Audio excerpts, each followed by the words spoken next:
आज की इस वीडियो में हम बात करने वाले हैं कि सोलर पैनल कितने टाइप्स के होते हैं, कितने प्रकार के होते हैं, कितने तरह के होते हैं तथा किस एरिया में कौन सा सोलर पैनल ज़्यादा परफेक्ट होता है और हमें कौन सा सोलर पैनल खरीदना चाहिए। तो सबसे पहले हम बात कर लेते हैं कि सोलर पैनल होता क्या है। तो सोलर पैनल एक तरह का उपकरण होता है जो धूप को यानी कि लाइट को, प्रकाश को इलेक्ट्रिसिटी में बदल के देता है।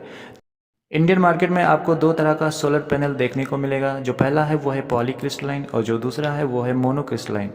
तो अगर हम पॉलीक्रिस्टलाइन की बात करें तो इसका आउटपुट जो होता है वो 14 से 16% होता है। वहीं पे अगर हम मोनोक्रिस्टलाइन की बात करें तो उसका जो आउटपुट होता है वो 16 से 22.6% के आसपास होता है।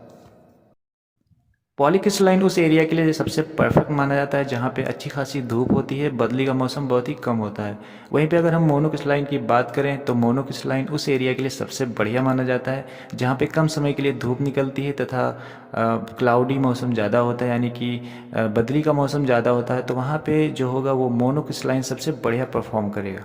मोटे मोटे तौर पे अगर हमको पहचानना है कि कौन सा पॉलीक्रिस्टलाइन है और कौन सा मोनोक्रिस्टलाइन है तो सबसे पहले आप कलर से इसको देख सकते हो, पहचान सकते हो। तो जो पॉलीक्रिस्टलाइन होता है वो ब्लू कलर का होता है। वहीं पे अगर हम मोनोक्रिस्टलाइन की बात करें तो मोनोक्रिस्टलाइन में जो उसका कलर होता है वो ब्लैक होता है, फुल ब्लैक होता है। साथ ही साथ में जो पॉलीक्रिस्टलाइन होता है उनके सेलों के बीच में एक रेक्टेंगुलर शेप मिलेगा। वहीं पे अगर हम मोनोक्रिस्टलाइन की बात करें तो इनके कॉर्नर पे एक कट होता है जो कि वाइट कलर का दिखाई देता है, जैसा कि आप इस चित्र में देख सकते हो। साथ ही साथ अगर हम कॉस्ट की बात करें तो जो पॉलीक्रिस्टलाइन होता है वो मार्केट में सस्ते होते हैं, वहीं पे जो मोनोक्रिस्टलाइन होता है वो थोड़ा सा महंगा पाया जाता है।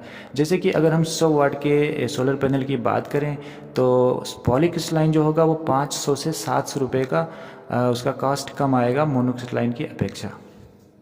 तो अगर हम स्पेस के बारे में बात करें कि कौन सा पैनल ज़्यादा स्पेस को लेगा, तो अगर आप घर में यूज़ कर रहे हैं, नॉर्मली सोलर पैनल यूज़ कर रहे हैं 100 से लेकर के 200-300 वाट का, तो जो स्पेसेस होते हैं, जो जगह जो ये लेता है उसमें ज़्यादा डिफरेंस नहीं आता। वहीं पे अगर आप प्लांट की बात कर रहे हैं यानी आप प्लांट बना रहे हैं तो प्लांट के सिनेरियो में अगर देखा जाए तो जो पॉलीक्रिस्टलाइन होता है वो ज़्यादा जगह को कवर करेगा, वहीं पर जो मोनोक्रिस्टलाइन होता है वो कम जगह को कवर करता है। अर्थात हमने मोटे मोटे तौर पे जान लिया कि पॉलीक्रिस्टलाइन का परफॉर्मेंस किस तरह से होता है, मोनोक्रिस्टलाइन का परफॉर्मेंस किस तरह से होता है।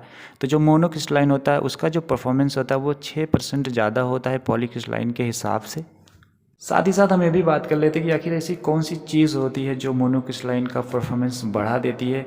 तो हम जैसा जानते हैं, हम सभी जानते हैं कि जो धूप होती है, जो लाइट होती है, जो प्रकाश होती है वो एक विद्युत चुंबकीय तरंग होती है और ये फोटोन के फॉर्म में चलती है। तो जब भी लाइट सोलर पैनल के प्लेट पे गिरती है तो जो फोटोन होते हैं वो इलेक्ट्रिसिटी में बदल जाते हैं।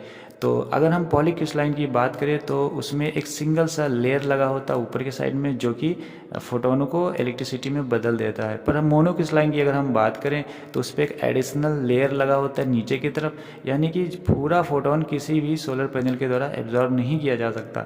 तो जो बचे कुचे फोटोन होते हैं वो गर्मी पैदा करने लग जाते हैं उस प्लेट के निचले परत पे जाके। तो इस तरह से जो एडिशनल इसमें एक लेयर लगा दी जाती है जो कि फिर से इसका रिफ्लेक्शन हो जाता है और इस वजह से मोनोक्रिस्टलाइन का जो परफॉर्मेंस होता है वो बढ़ जाता है 10 से 15%।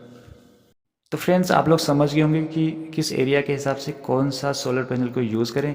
तो अगर आप नॉर्मल कंडीशन में रहते हो जहाँ पे धूप आपको बढ़िया अच्छी खासी मिलती है, इंटेंसिटी अच्छी मिलती है, वहाँ पे आप पॉलीक्रिस्टलाइन लगा सकते हो। वहीं पे आप अगर ऐसी एरिया में रहते हो जहाँ पे धूप परफेक्ट नहीं मिल पाता है तो मोनोक्रिस्टलाइन को यूज़ कर सकते हो। तो ये वीडियो देखने के लिए बहुत बहुत शुक्रिया। उम्मीद है कि बहुत सारी चीज़ें आपकी क्लियर हो चुकी होंगी। अच्छा लगे तो लाइक ज़रूर करिए और सब्सक्राइब करिए अगर नए हैं आप इस चैनल पर। साथ ही साथ बेल आइकन को प्रेस करना ना भूलें। थैंक